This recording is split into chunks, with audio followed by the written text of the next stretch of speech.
It was October 2nd, 2022.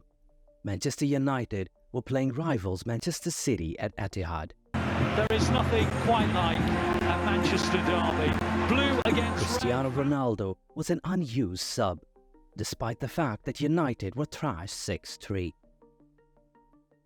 United manager Erik ten Hag stated that he refused to bring him on out of respect for his career. He's not happy that he wasn't playing Sunday, don't get me wrong, but that wasn't the question.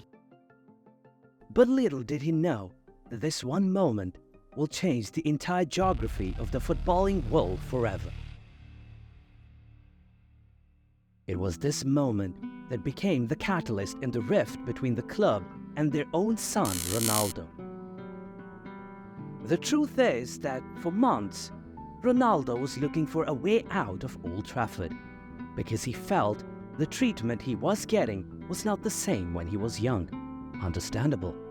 10 days later, Ronaldo refused to be brought on as a substitute during a home game against Tottenham and left the ground before the full-time whistle. If he's done that, it's an absolute disgrace. You know, that's just totally unprofessional. I can understand the frustration. Ten Hag punished him by dropping him from the squad for an upcoming fixture with Chelsea and made him train separately from the first team. On November 14th, an interview with Piers Morgan was published. During the interview, Ronaldo said that he felt betrayed by Ten Hag and senior executives who wanted Ronaldo to leave the club. He also accused the club of doubting him regarding the illness of his daughter that led him to miss pre-season, adding that he did not respect Ten Hag because he didn't show respect for him. Ronaldo claimed that Ten Hag deliberately provoked him by first leaving him on the bench against City and then wanting to bring him on in the final moments against Tottenham, but added that he regretted his decision to leave early. He also questioned the appointment of Ralf Rangnick the previous season, as he was a sporting director and not even a coach, according to Ronaldo. Furthermore, Ronaldo claimed that the Glazer family did not care about the club as he never spoke with them and described United as a marketing club. The Glazers, they don't care about the club. Following the bombshell interview, which aired in two parts on 16 and 17 November, United began seeking legal action over whether Ronaldo had breached his contract and were looking to terminate his contract. As we announced yesterday, the board went through a process. On November 22nd, Ronaldo's contract was terminated by mutual agreement with immediate effect. And that's exactly what he wanted. On November 30th, 2022, Ronaldo made a decision that wasn't only shocking, but it changed the footballing landscape forever.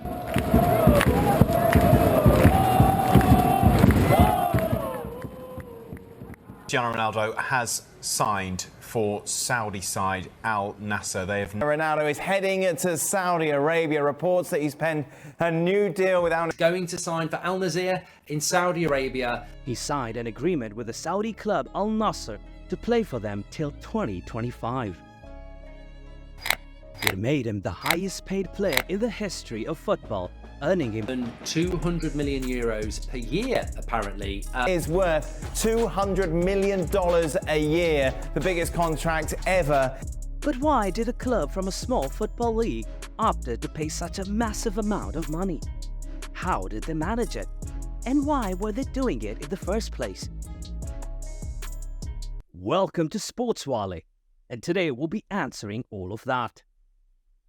It takes a lot of time, energy, and heart to make content for beautiful people like you, so kindly hit the subscribe button. It helps us a lot. Now back to the video.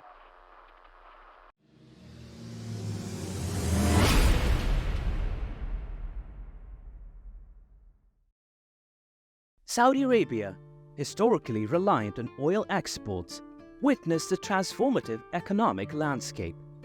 The nation's vast oil reserves, discovered in the 1930s, fueled unprecedented growth. This resource dominance bolstered government revenue, shaping a welfare state with extensive subsidies and public services.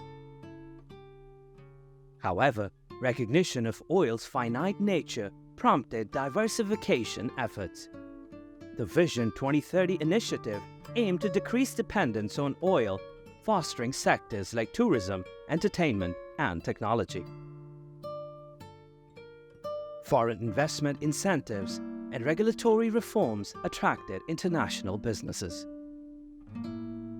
The past decades marked Saudi Arabia's shift from an oil-dependent economy to a more diversified and globally engaged one, stimulating long-term sustainability and resilience. And football is one of the sports Saudi Arabia is focusing the most on. And that's understandable, keeping in mind the fact that it is the biggest and most played sport in the world.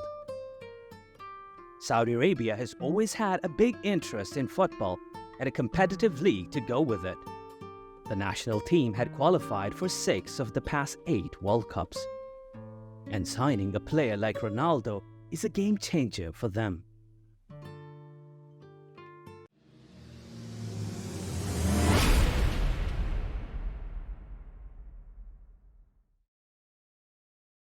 After Ronaldo's contract termination at Old Trafford, no club was ready to sign the Portuguese star.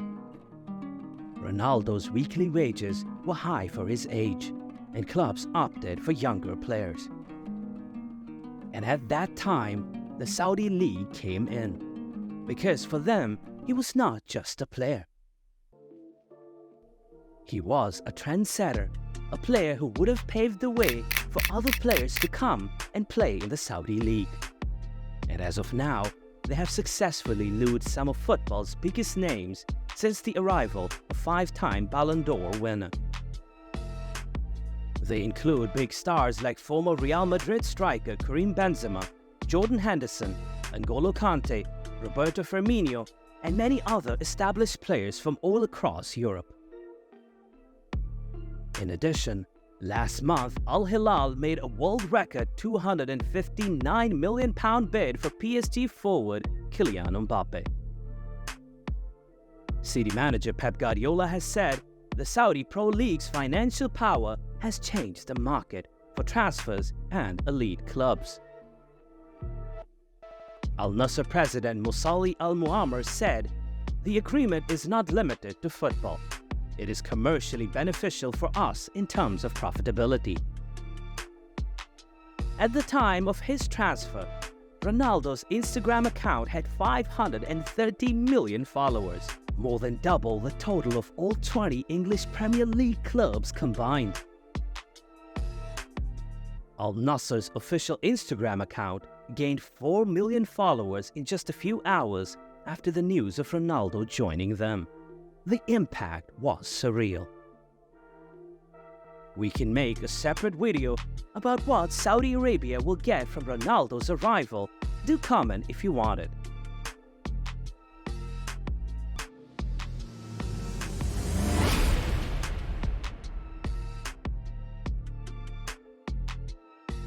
For European football, the rise of the Saudi Pro League presents a challenge.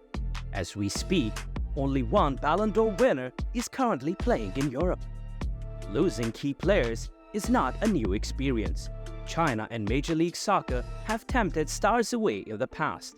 However, the departure of players in their prime is a big concern. And what about the Champions League?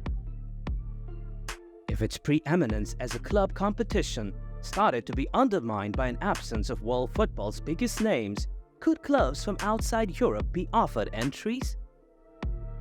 We wanted to answer all of these questions, but UEFA president answered them for us, and we second it. It's mainly a mistake for Saudi Arabian football, he told Dutch broadcaster NOS.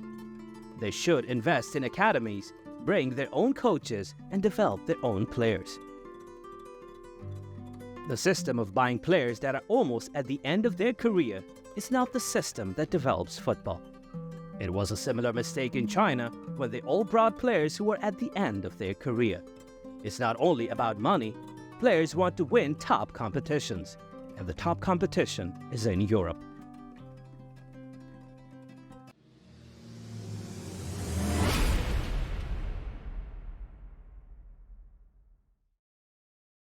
Football epitomizes inclusivity and unity in the realm of sports. This ethos champions equal access and participation in football, regardless of background, gender, or ability. By breaking down barriers, it fosters a diverse community where individuals can showcase their talents and share a common passion. Though we agree no continent has contributed close to what South America and Europe did, there's nothing wrong in other continents trying to improve their football leagues. And to be honest, the majority of the big European clubs themselves are being run on Arab money. As the final whistle echoes across nations and cultures, our journey through the tapestry of global football comes to a triumphant close.